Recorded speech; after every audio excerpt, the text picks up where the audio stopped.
Bonjour, petite vidéo sur les essais thérapeutiques. On va commencer par voir la différence entre les études épidémiologiques qu'on a vues l'année dernière et les essais thérapeutiques.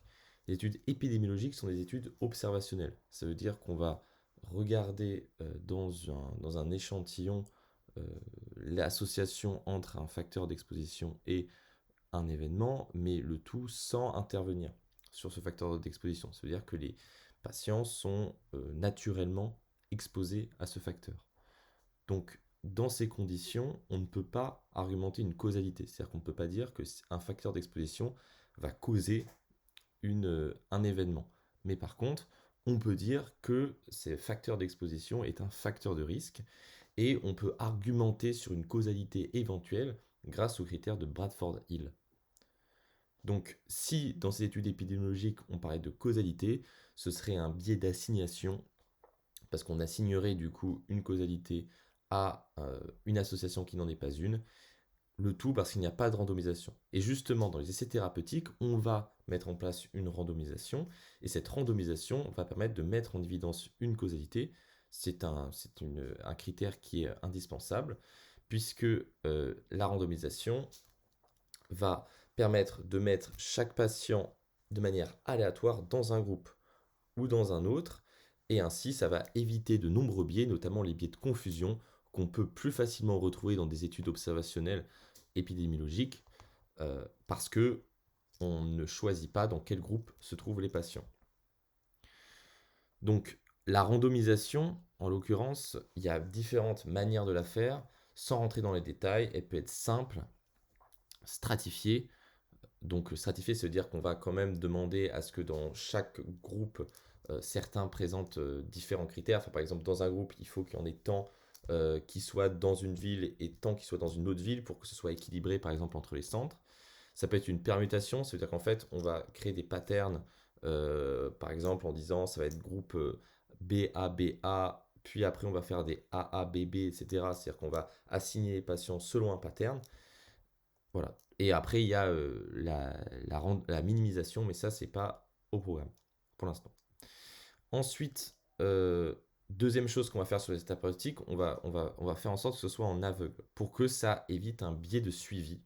Parce que la personne qui met en place l'essai thérapeutique peut très bien se dire, eh ben, cette personne-là, elle fait partie du groupe expérimental, du groupe de référence, et donc je vais la traiter différemment. Mais bon, tout ça, on va le revoir un peu après. On va tout de suite rentrer un peu dans le vif du sujet en voyant les deux grands types d'essais thérapeutiques qui nous sont présentés. Premièrement, c'est l'essai de supériorité.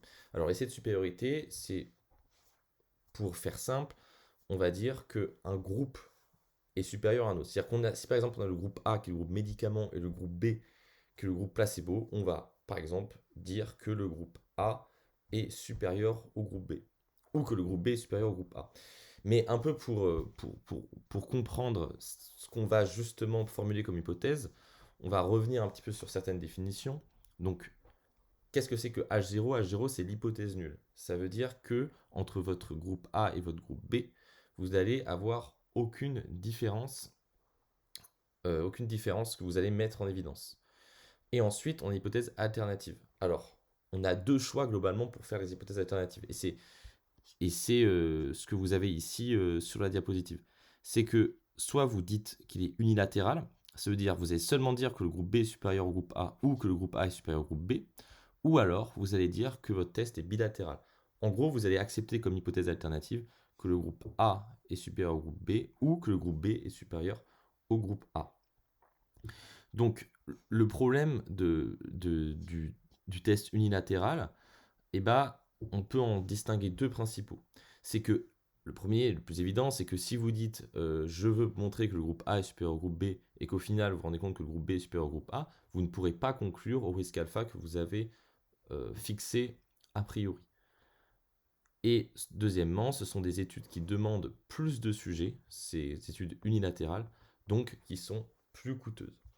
Rapidement, pour revenir sur ce que c'est sur le risque alpha et le risque bêta, le risque alpha, c'est le risque de rejeter l'hypothèse nulle alors que l'hypothèse nulle est vraie. C'est-à-dire qu'en fait, c'est le risque de conclure à une relation une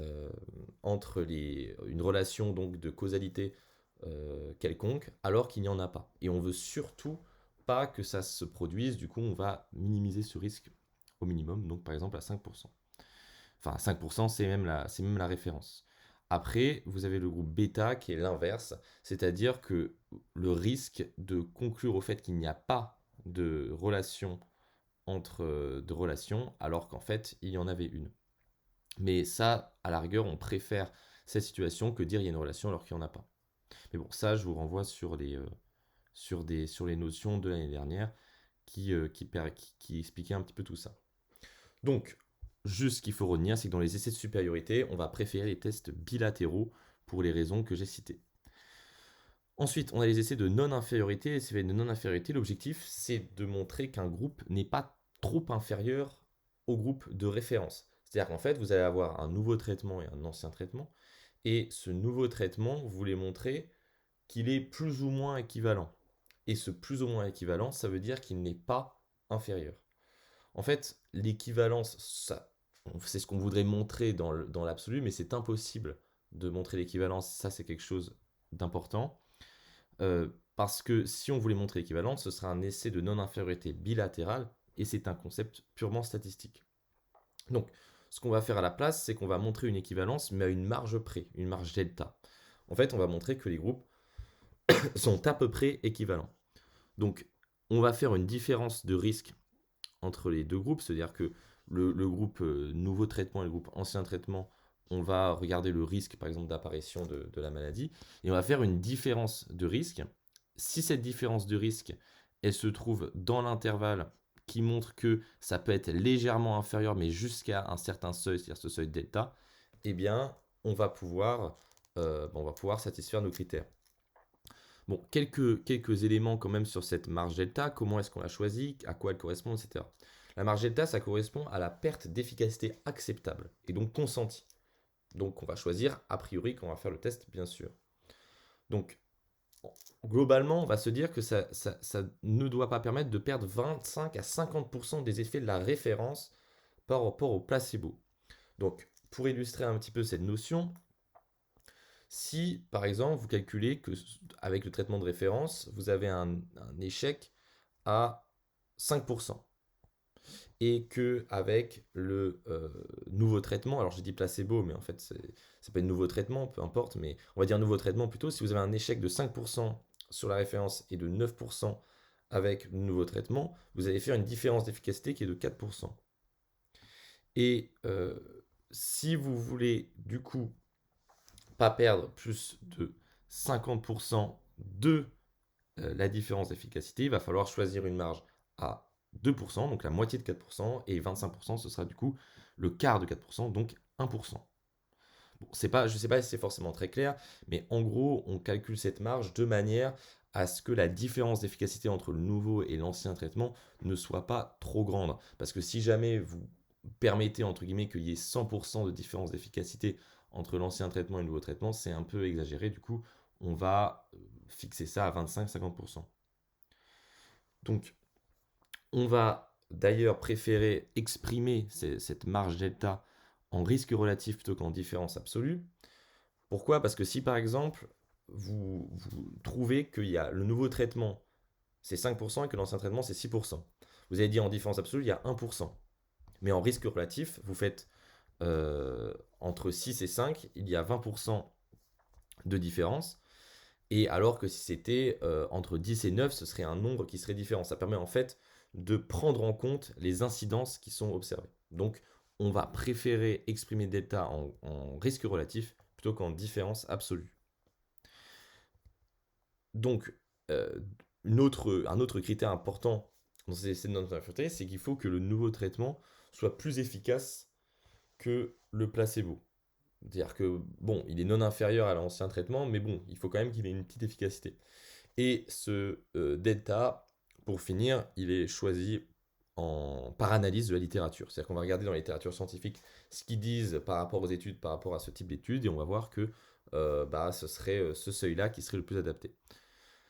Et enfin, pour finir, ça, ce sont un peu des rappels, mais c'est comment faire un bon essai thérapeutique. Donc, la randomisation, on l'a dit, ça permet de conclure à la causalité, il faut que ce soit en double aveugle, ce qui permet d'éviter les biais de suivi, avec un calcul du nombre de sujets nécessaires. Ce nombre de sujets nécessaires, plus il y en a, plus ça augmente la puissance de l'étude. La puissance de l'étude, c'est 1 moins le risque bêta, pour rappel. Et on fait une hypothèse d'efficacité avant l'étude pour estimer justement ce NSN, car plus la différence est grande, donc ce qu'on attend, on attend que plus la différence est grande entre les traitements, moins logiquement il faut de patients pour le montrer. Donc il faut une définition claire de la population étudiée. Ça implique les critères d'inclusion, on va définir la population qu'on étudie. Les critères de non-inclusion, bah, on va définir ce qu'on ne veut pas. Et après, là, il y a une différence un peu compliquée à comprendre, c'est entre non-inclusion et les critères d'exclusion. Les critères d'exclusion, ce sont des gens qui vont être inclus dans l'étude, qui donc remplissent vos critères d'inclusion, mais que vous allez exclure après cette inclusion parce que ce sont des personnes que vous allez connaître et pour vous qui peuvent poser problème, par exemple des problèmes éthiques. Donc c'est des personnes qu'on connaît, ça c'est important, c'est-à-dire que voilà, on va choisir ces personnes-là. Ensuite, il faut, avec tout ça, dans ces critères d'inclusion, respecter la clause d'ambivalence, c'est-à-dire que chaque patient peut aller dans les deux groupes. Si vous avez un patient qui est allergique aux antibiotiques et que vous étudiez une différence de réponse à un traitement entre un antibiotique et une chirurgie, si le patient est allergique aux antibiotiques, eh bien, euh, il y aura, la clause d'ambivalence ne sera pas respectée parce qu'il ne pourra pas aller dans le groupe antibiotique. Ensuite, les types d'analyse. Il y a deux types d'analyse. Des analyses en ITT pour commencer. C'est la méthode de référence. En fait, on va prendre en compte l'attrition, c'est-à-dire qu'on va inclure dans l'analyse tous les patients, même ceux qui ont été perdus de vue, etc.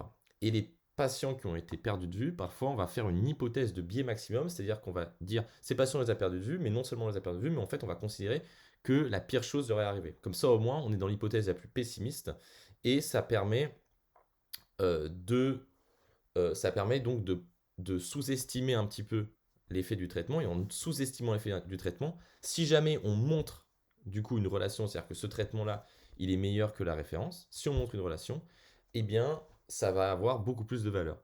Et c'est pour ça que cette analyse en ITT est préférée dans les essais de supériorité, puisqu'on étudie l'hypothèse la plus favorable. On prend l'état des patients aux dernières nouvelles. Ensuite, à l'inverse, les analyses per protocole, ce sont que les patients qui ont effectivement suivi le protocole d'essai. On va du coup surestimer l'effet du traitement parce qu'on va enlever certains qui sont partis, etc. Donc, on va potentiellement enlever les effets réels du traitement sur la population. Et c'est plus utile pour les essais de non-infériorité. Et mauvais pour les supériorités. Mais par contre, on n'élimine pas le biais d'attrition, ce qui est quand même plutôt important. Donc voilà, j'ai fait le tour du coup sur ce cours-là. Si vous avez des questions, n'hésitez pas. Bisous.